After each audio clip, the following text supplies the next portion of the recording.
Good morning, students. We are in video 6 of OCAD. So, in video 5, we started with module 2. In video 6, we'll be continuing with the same module. So, we learned about the changes at different levels in the organization and also systems and social construction approach in the last video. So, in this video of video 6, we'll be learning about the following topics. People create rather than discover themselves and other people through their interactions with them. So, the social factors that can damage people's bodies almost always affect some groups in a society more than others because of racism, sexism, heterosexism, ageism, and advantages of class, background, wealth, and education. So, this is in continuation with the social construction approach. First is a society. A society is a system that allows people in a region to get along in productive and peaceful cooperation. What about the law? The laws and regulations of nation, cities, and international agreements are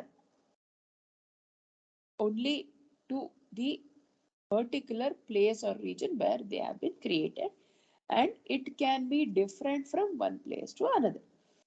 Next is the economics. Economics such as economic systems, regulations, markets, business models, and production methods are also the same. Next is the language. Natural languages such as English or French or any other for that matter, it is a matter of social construction because when Indians go abroad, the English whatever we speak and the American accent English or the UK English, it is quite different, right? So we can't tell them that their English is wrong and ours is right. Again, we have customized that particular language to accustom to our accent or our uh, region or our religion or the way we speak or the frequency which we speak.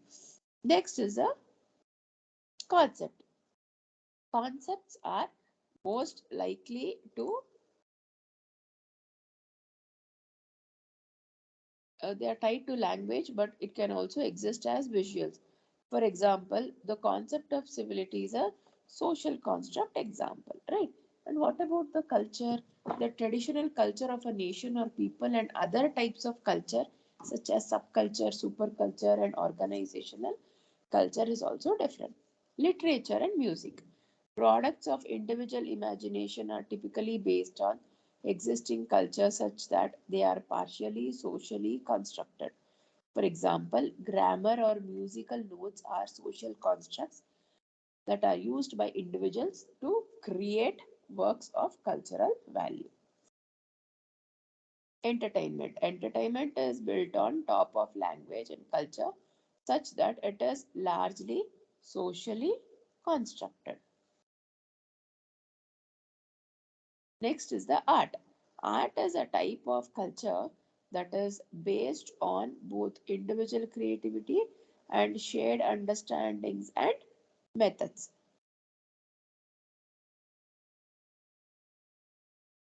Next is the architecture. Architecture is partially socially constructed but is also heavily based on hard sciences such as physical physics and geology, and also it depends on applied sciences such as civil engineering and other departments of engineering. What about the traditions? For example, the festivals which we follow, or it might be the custom which we follow, the dress code which we follow. It again depends from, or it is different from region to region. What about the fashion? The fashion norms, methods, and traditions that we follow, which is at present in trend.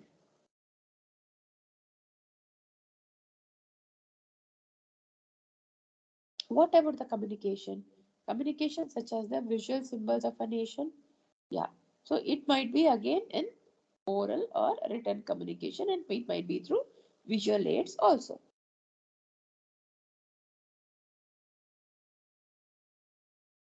And what about the technology? Technology is the application of science to produce tools and systems that serve human needs. It is mostly shaped by hard sciences and applied sciences. However, it can also be partially socially constructed. For example, a video game with characters who wear socially constructed fashion that executes on a computer that is a product of engineering.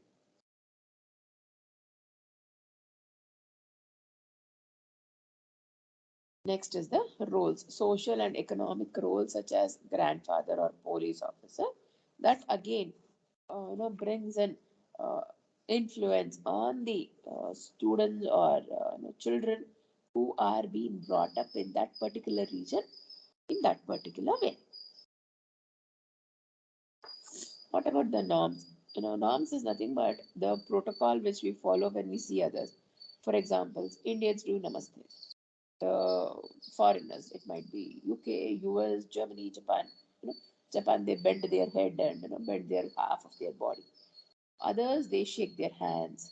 So it's like that, warm greeting or gesture to say hello to someone whom you meet for the first time or probably whom you meet again and again. Next is the emotions. Emotions are a biological thinking that would exist without society.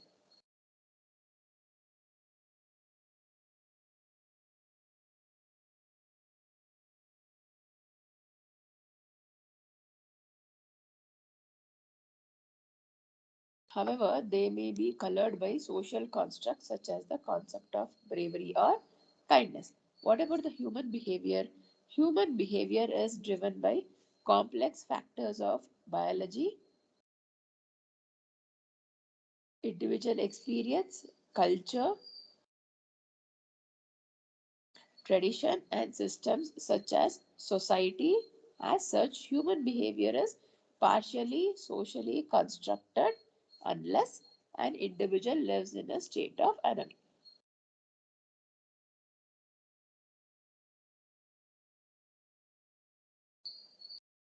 For proposed four different approaches for organizational change management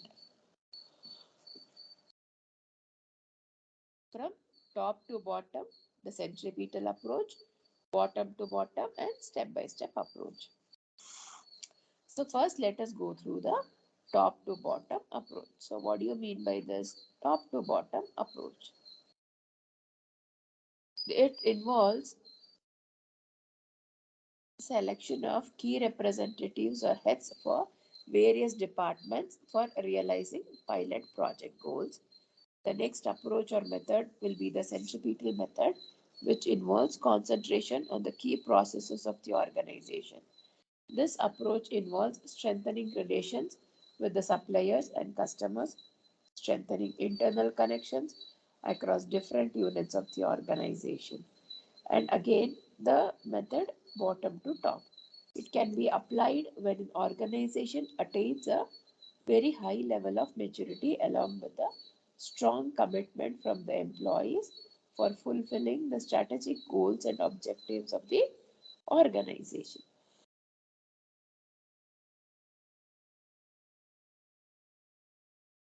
The next method is step by step method.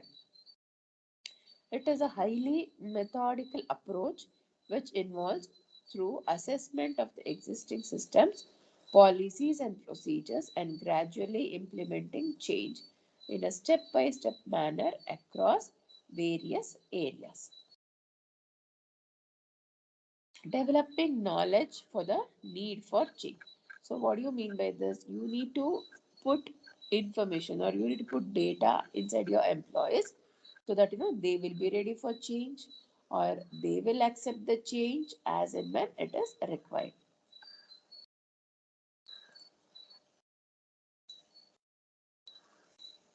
Knowledge is a key building block of change management. If you want to drive a change, you need to help build the knowledge that individuals need to make the change. Individuals need two types of knowledge: how to change during the transition and how to perform effectively in the future state. Knowledge management is important because it provides the necessary elements to solve critical problems related to adaptation of the organization, survival, and competence to cope with changes in the business environment. So next is about the data collection, internal, external data, how you will be able to create that data, right? Next is the, after that we'll be learning about how well the organization can be ready with the changes at follow. So seeking out internal and external data.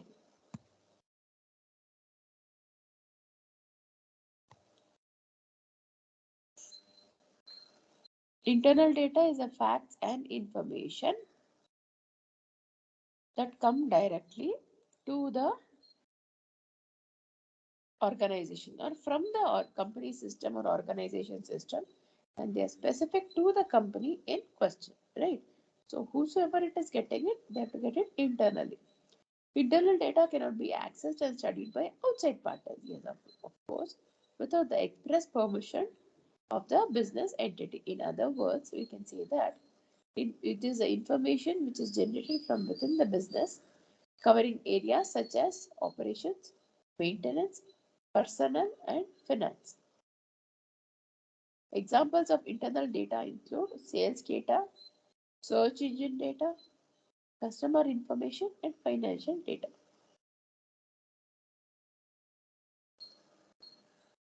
So this was about the internal data.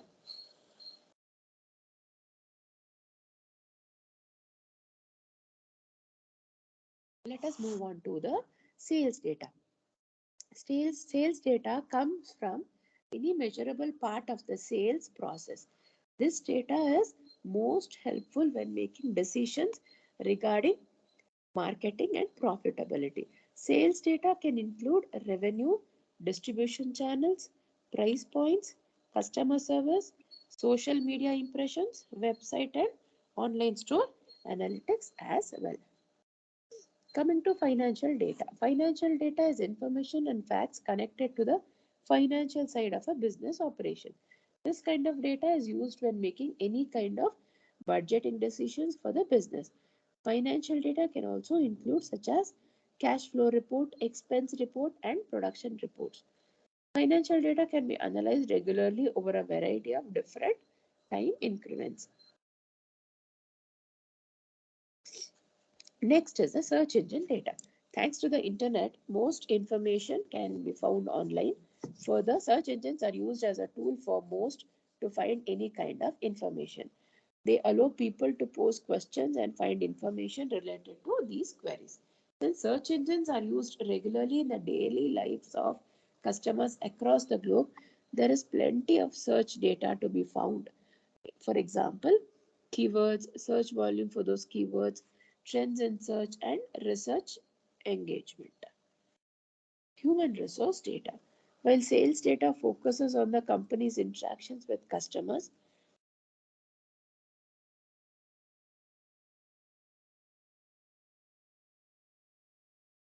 human resources data focuses on the company's interactions with its employees.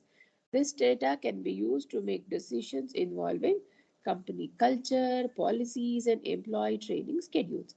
Human resources data can include information such as onboarding metrics, employee satisfaction rates, and also exit interviews.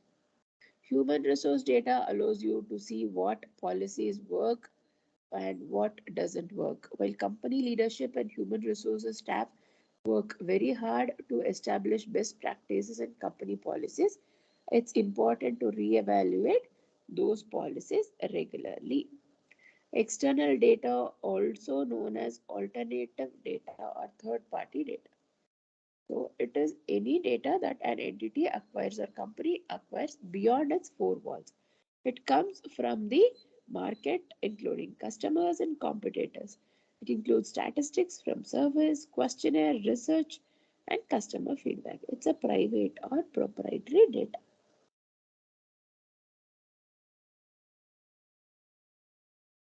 External data often remains an untapped resource. External data complements internal data and helps to improve advanced analysis, optimize business processes, reduce internal data maintenance efforts, and create new services.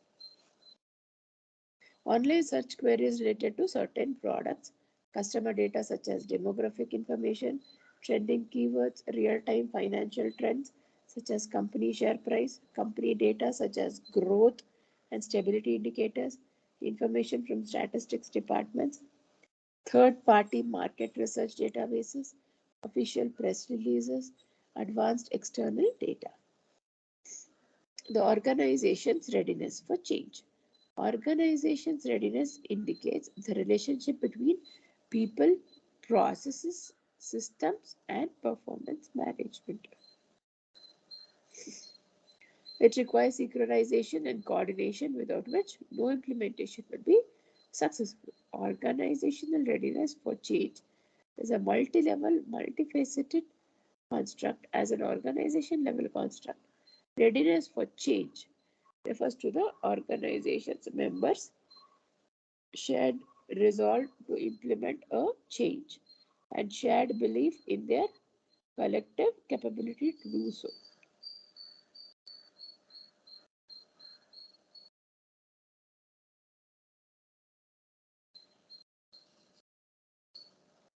Organizational readiness for change varies as a function of how much organizational members value the change and how favorably they appraise three key determinants of implementation. For example, the task demands, resource availability, and situational factors. How do you assess that organizational readiness? Project goals and objectives, expectations and concerns, leadership support of the project, ability to adapt to change, ways to minimize potential project failure, project governance and decision making, other critical project needs. So, change management experts suggest that when readiness in an organization is high, the organization is better able to initiate and sustain a major change. Staff in organizations that are who are ready for change are norms more likely to exert greater effort past in the face of obstacles and display cooperative behavior.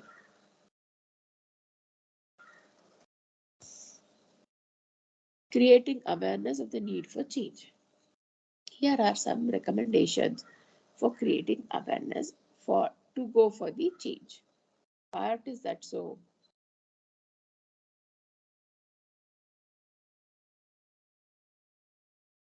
You want to get to the message out in your own terms to as many people and as quickly as possible to minimize rumors and misinformation. So you need to ask your leadership to communicate the business reason for the change. Create a sense of urgency around the need for change. How do you do that?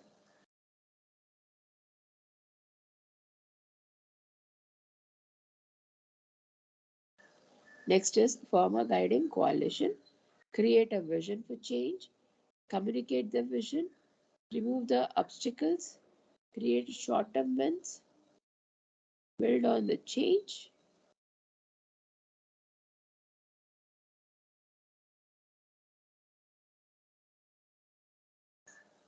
Anchor the changes in the corporate level, right? So these were all the steps that has to be carried on before you go for the changes.